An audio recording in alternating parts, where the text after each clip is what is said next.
Welcome to Zoom In, Zoom Out, your global look at news from Taiwan. I'm Rick Lowett. With nearly 7 million native speakers in Taiwan, Taiwanese Tâi-gí or Hokkien is one of the most widely spoken minority languages in the country.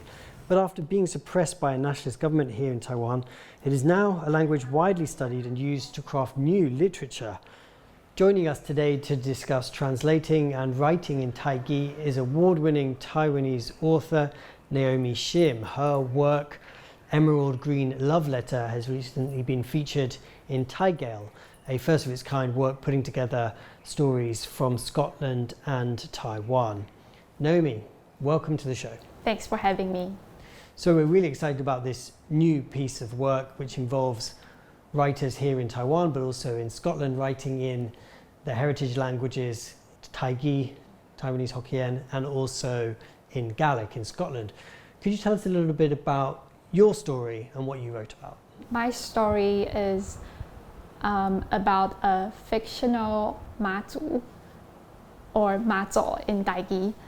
I made up a fictional Matsu and trying to tell a story about the history of the language Tâi-gí. It has gone through the one language policy after KMT arrived to Taiwan. And then I kind of also play around with the religion and how the rituals has an impact on our Taiwanese. 翠蘭的真批，初摕到頭一個台文文學獎的曉熱，我轉來莊卡有兩項代誌。第一，要念予阿嬷聽，伊煞笑我即馬講話阿肚仔腔聽袂落。第二，拄仔好關的府阿兄對台北轉來甲因囝收爛，我順煞會當做新小說的題材。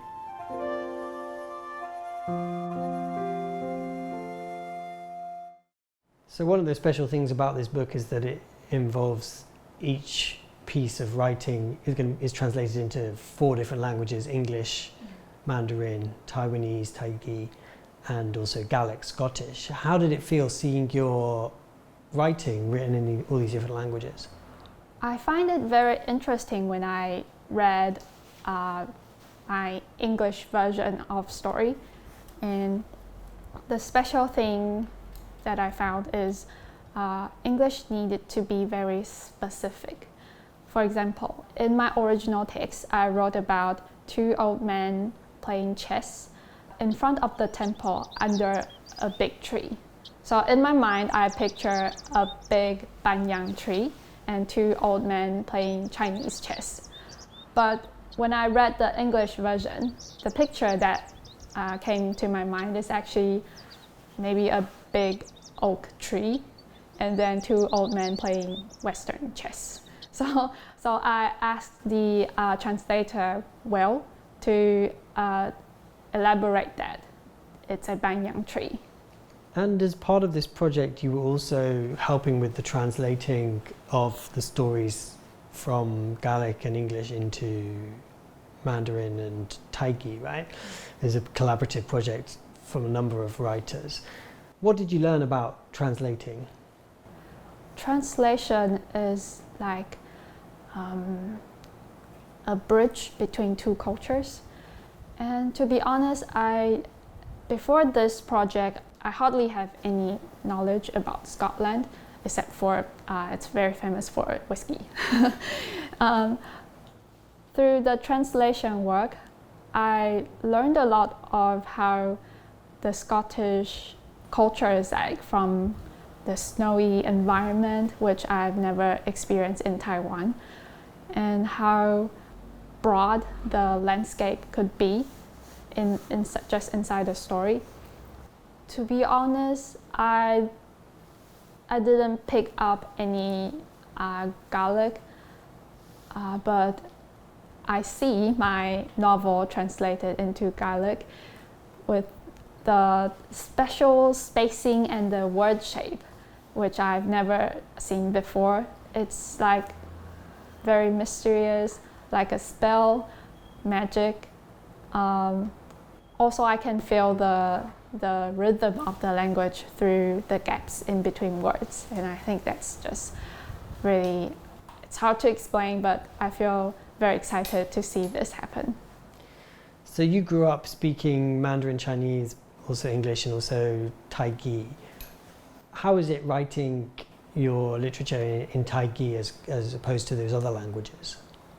I didn't start writing in Tâi-gí until I was 18, 19 years old, because we were not taught in schools. So I self-taught myself to pick up these writing systems. And then I wrote a lot of stories in Tâi-gí and needed to ask my parents to do proofreadings. They didn't understand how to read Tâi-gí, so I had to read it out to them, and then they were proofreading with me, telling me there's some mistakes that, oh, we don't use this kind of grammar, and then I'll submit our work. So I would say my works are collaborated with my parents, and it all brings me back that my parents used to read me bedtime stories, and now I'm reading my stories to them. For both Scotland and Taiwan, this is about a minority heritage language that could be under threat. What similarities did you find with the authors writing in these languages? I think the reason that we want to write in this minority of language is because we are aware that the language itself is dying, and it has been long suppressed by other languages, English and Mandarin. So we wanted to create as many contexts for our future generations, for people to understand that there really are these languages that has been existing. Maybe 100 years later, Tâi-gí and Gaelic might disappear, but at least we pass down something for our future generations to understand that we did exist. I want to zoom out a bit now and talk about Tâi-gí, about Taiwanese Hokkien, and it's a minority language here in Taiwan. It's got quite an interesting history, and just a few decades ago it was pretty much banned in public. It was not allowed to be taught or spoken in schools. Could you tell us a little bit about your experience of Tâi-gí and what you think it means to you? My experience in Tâi-gí is not that harsh as my parents, because they used to experience hanging the sign of I don't speak Tâi-gí in schools as a punishment because they spoke Tâi-gí, and it's like humiliated board for students to hang around their neck.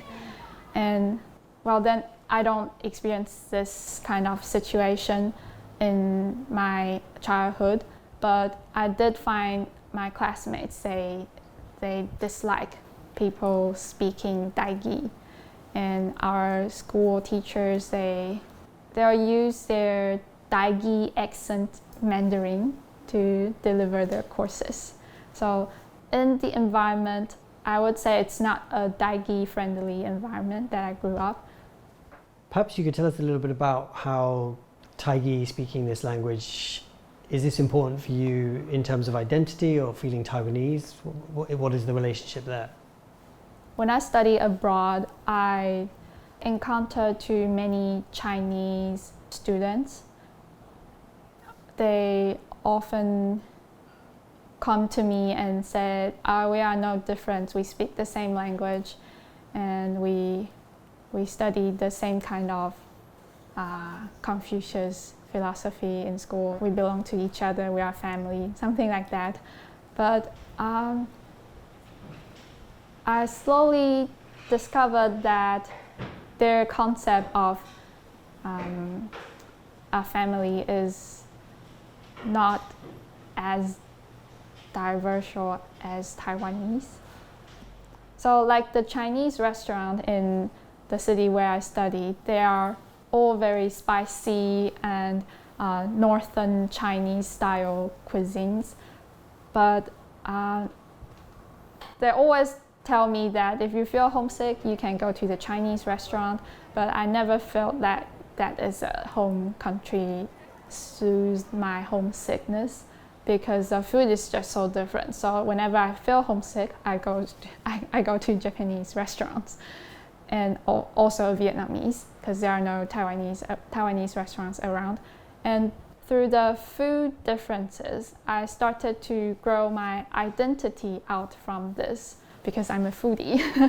From the food differences, I can tell that our culture is clearly different, and then our language is also different, because when I speak Taiwanese, or when I speak Tâi-gí, the Chinese students cannot understand.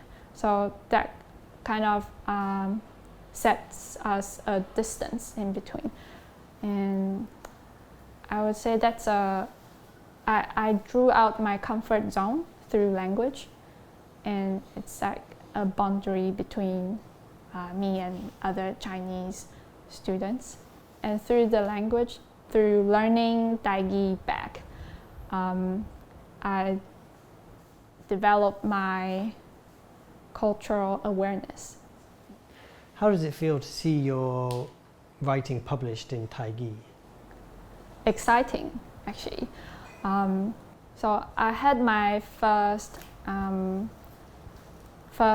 Tâi-gí Literature Award in 2018, but they didn't really have a book of it. It's only online.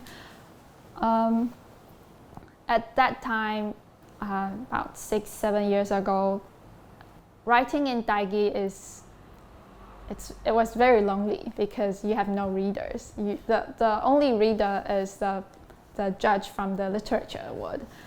So seeing the evolution of Tâi-gí become very popular among younger generations through Tâi-gí music, Tâi-gí TV dramas.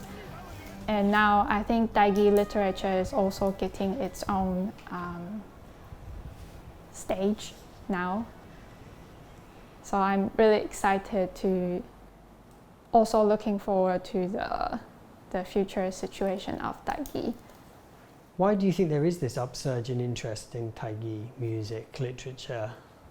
I think this is gotta be with the politics between Taiwan and China now, and the younger generations now want something to show their identity, and Tâi-gí music, Tâi-gí movies, dramas are the easiest way for them to access to this kind of identity. This book is going to be read here and probably in Scotland as well when it's been published. It's got Gaelic in it, but also could be read all around the world. What do you hope that readers around the world get from reading your story in all these different languages? I hope the audience can start to think about their mother tongue, could be perhaps collaborate with other cultures, and maybe start speaking their mother tongues again. And through this book, I would like the readers to know that any kind of language is worth written down and passed down. Naomi, thank you so much for joining us today. It's been really interesting to talk to you. Thank you. Thank you for having me here. This has been Zoom In, Zoom Out. For more stories from Taiwan Plus, you can follow us on social media or go to the Taiwan Plus website. I'm Rick Lowett. Take care, and we will see you next time.